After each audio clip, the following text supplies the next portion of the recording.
अस्सलाम वालेकुम। Himalayan range में नेबरिंग कंट्रीज़ के दरमियान इस वक्त कॉन्फ्लिक्ट्स और डिस्प्यूट्स शिद्दत इख्तियार कर चुके हैं। पिछले दिनों हमें रीजन के अंदर एक नया कॉन्फ्लिक्ट उस वक्त देखने में आया जब 2 जून को ग्लोबल इन्वायरमेंटल फैसिलिटी काउंसिल की मीटिंग में भूटान ने सेक्टिंग वाइल्ड लाइफ सेंचुरी प्रोजेक्ट के लिए फंडिंग की दरखास्त की। चाइना ने इसके ऊपर ऑब्जेक्शन लगाया और कहा कि सेक्टिंग वाइल्ड लाइफ का जो इलाका है ये दरअसल भूटान और चाइना के माबैन डिस्प्यूटेड टेरिटरी के अंदर आता है। भूटान ने चाइना के इस क्लेम को फौरी तौर पर मुस्तरद कर दिया और कहा कि सेक्टिंग वाइल्ड लाइफ सेंचुरी का जो इलाका है ये आज से पहले कभी भी चाइना ने क्लेम नहीं किया कि ये डिस्प्यूटेड टेरिटरी है। चाइना के इस नए क्लेम को लेकर इंडिया के अंदर खासी तशवीश पाई जाती है और उसकी वजह यह है कि सेक्टिंग वाइल्ड लाइफ का इलाका इंडियन स्टेट अरुणाचल प्रदेश के बिल्कुल साथ वाक़ है और अरुणाचल प्रदेश के ऊपर चाइना अपना क्लेम डालता है। आज की इस वीडियो में हम ये जानने की कोशिश करेंगे कि भूटान और चाइना के दरमियान किन किन इलाकों को लेकर बॉर्डर डिस्प्यूट और कॉन्फ्लिक्ट चल रहा है। ख़ुसूसी तौर पर डोकलाम प्लेटो की जियोपॉलिटिकल सिग्निफिकेंस क्या है, भूटान और चाइना के दरमियान इन कॉन्फ्लिक्ट्स की हिस्ट्री क्या है और रिसेंट पास्ट के अंदर चाइना ने यहाँ क्या डेवलपमेंट की है, आइए देखते हैं। दरअसल भूटान और चाइना के दरमियान 2 मेजर डिस्प्यूट्स चल रहे हैं। एक सेंट्रल सेक्टर में जहां जकारलोंग वैली और पसामलोंग वैली के 495 स्क्वायर किलोमीटर के इलाके के ऊपर चाइना अपना क्लेम डालता है, जबकि भूटान इसको अपनी टेरिटरी डिक्लेयर करता है। इसके अलावा जो मेजर डिस्प्यूट चल रहा है वो वेस्टर्न बाउंड्री के ऊपर चल रहा है, जहां डोंगलैंग या डोकलाम प्लेटो के इलाके के ऊपर चाइनीज़ अपना क्लेम डालते हैं, जबकि भूटान हिस्टोरिकली इसे अपनी टेरिटरी करार देता है। और ये जो तीसरा कॉन्फ्लिक्ट हमें देखने में आ रहा है सेक्टिंग वाइल्ड लाइफ सेंचुरी का, इसके ऊपर जून 2020 में चाइना ने पहली दफ़ा क्लेम डाला है। अब हम डोकलाम प्लेटो की जियोपॉलिटिकल सिग्निफिकेंस के ऊपर बात कर लेते हैं। अगर हम भूटान के पर्सपेक्टिव से बात करें तो डोकलाम प्लेटो दरअसल भूटान और इंडिया के दरमियान मेजर ट्रेड रूट है। भूटान एक लैंड लॉक कंट्री है और उसे अपनी ट्रेड के लिए ज़्यादातर इंडिया के ऊपर डिपेंड करना पड़ता है और वो डोकलाम प्लेटो को प्रोटेक्ट करना चाहता है ताकि इंडिया के साथ जो उसकी ट्रेड है या जो उसकी मूवमेंट चल रही है इंडिया के साथ वो बरकरार रह सके। इंडियन पर्सपेक्टिव से अगर बात की जाए तो इंडिया डोकलाम प्लेटो को अपना डिफेंस डिक्लेयर करता है और वाइटल इंडियन चोक पॉइंट कहता है। उसकी सबसे बड़ी वजह यह है कि डोकलाम प्लेटो से जो सिलीगुड़ी कॉरिडोर है, जिसे इंडियन चिकन नेक कहा जाता है, वो सिर्फ 50 किलोमीटर दूरी पर वाक़ है। सिलीगुड़ी कॉरिडोर इंडिया के लिए बहुत ही ज़्यादा अहम है। उसकी वजह यह है कि मेनलैंड इंडिया का जो कनेक्शन है नॉर्दर्न ईस्टर्न इंडियन स्टेट के साथ वो इसी कॉरिडोर के जरिए से होता है। इंडिया ये समझता है कि अगर डोकलाम प्लेटो के ऊपर चाइनीज़ मिलिट्री की प्रेजेंस बनी रहेगी तो सिलीगुड़ी कॉरिडोर को कट करने का खतरा मौजूद रहेगा। चाइनीज़ पर्सपेक्टिव की अगर हम बात करें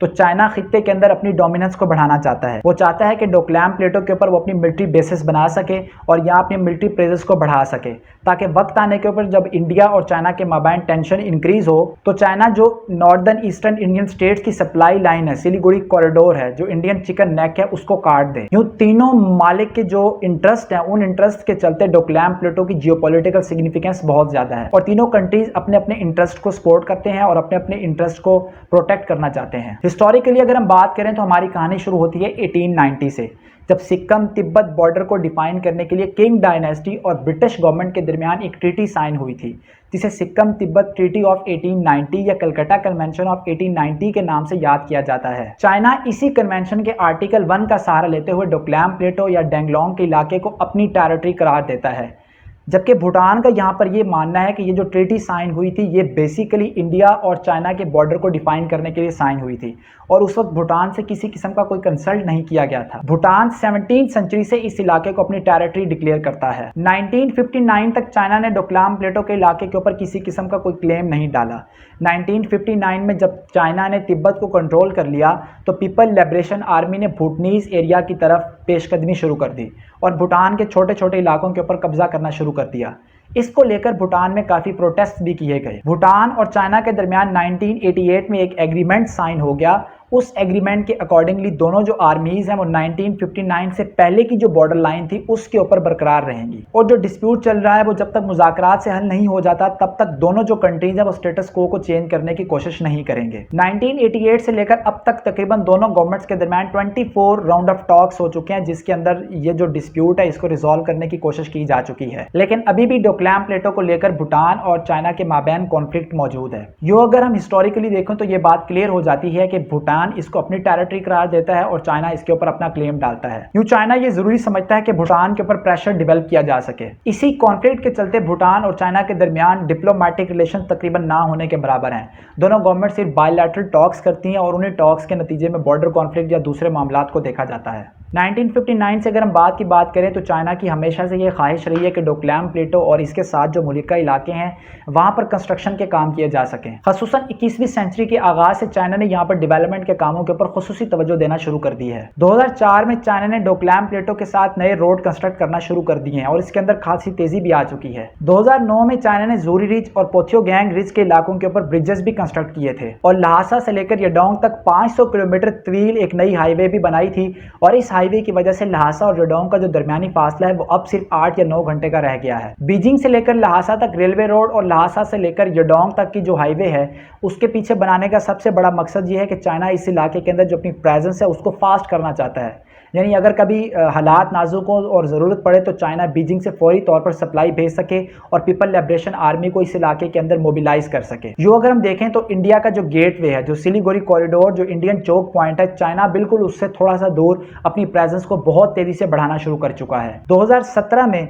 भूटान और चाइना के दरमियान ये टेंशन जो है ये पीक पे चली गई थी। दरअसल उस वक्त भी यही हुआ था कि पीपल लिबरेशन आर्मी ने डोकलाम प्लेटो के इलाके के ऊपर नए रोड डेवलप करना शुरू कर दिए थे और डोकलाम रिवर तक के तमाम इलाके को अपनी टेरिटरी डिक्लेयर कर दिया था। भूटान ने इंडिया के साथ एक ट्रीटी साइन की हुई है जिसके अकॉर्डिंगली इंडिया भूटान के ऊपर जब भी कोई एक्सटर्नल प्रेशर डेवलप होगा तो इंडिया उसको रिजॉल्व कर लेगा। चुनाचे रॉयल भूटनीज आर्मी ने इंडियन आर्मी से मदद मांगी और इंडियन आर्मी और पीपल लिबरेशन आर्मी दोनों आमने सामने आ गए और उस वक्त जंग का खतरा भी पैदा हो गया था। तो अगर हम ये सारे पास्ट को और हिस्ट्री को एनालाइज करें तो हमें ये बात समझ में आती है कि सेक्टिंग वाइल्ड लाइफ सेंचुरी के ऊपर जो न्यू चाइनीज क्लेम है, दरअसल उसका सबसे बड़ा मकसद ये है कि चाइना भूटान के ऊपर अपना बहुत ज़्यादा प्रेशर डेवलप करना चाहता है और ये चाहता है कि भूटान इंडियन जो इन्फ्लुएंस है उससे बाहर आ जाए और डोकलाम प्लेटो के इलाके के ऊपर चाइना को नई कंस्ट्रक्शन करने की इजाज़त दे ताकि जब कभी जरूरत पड़ सके तो चाइना को यहाँ डोमिनेंस हो इंडियन आर्मी के ऊपर। जबकि भूटान के इंडिया के साथ भी अच्छे ताल्लुकात हैं और भूटान चाइना के साथ भी अब अपने ताल्लुकात बेहतरी करने की कोशिश कर रहा है और अपने आप को दोनों कंट्री से एक डिस्टेंस के ऊपर रखता है। लेकिन डोकलाम प्लेटो का कॉन्फ्लिक्ट जब तक रिजॉल्व नहीं होता तब तक खित्ते के ये जो तीनों ममालिक हैं, इंडिया, भूटान और चाइना, इनके दरमियान एक मेजर टेंशन बरकरार रहेगी और खित्ते का जो पीस है वो टेंशन का शिकार रहेगा। दोस्तों आज की वीडियो बस यहीं तक। मैं उम्मीद करता हूँ कि आप चाइना और भूटान के दरमियान जो बॉर्डर कॉन्फ्लिक्ट है उसको सादा जुबान में समझ चुके होंगे। इसके अलावा अगर आप खित्ते के बॉर्डर कॉन्फ्लिक्ट्स के ऊपर वीडियो देखना चाहते हैं तो मेरी प्लेलिस्ट को जरूर विजिट कीजिएगा। चैनल पर नए आने वाले दोस्तों से गुजारिश है कि वो चैनल को सब्सक्राइब करके मेरी हौसला अफजाई करें। मिलते हैं एक नई वीडियो में, तब तक के लिए मुझे दीजिए इजाज़त। अल्लाह हाफ़िज़।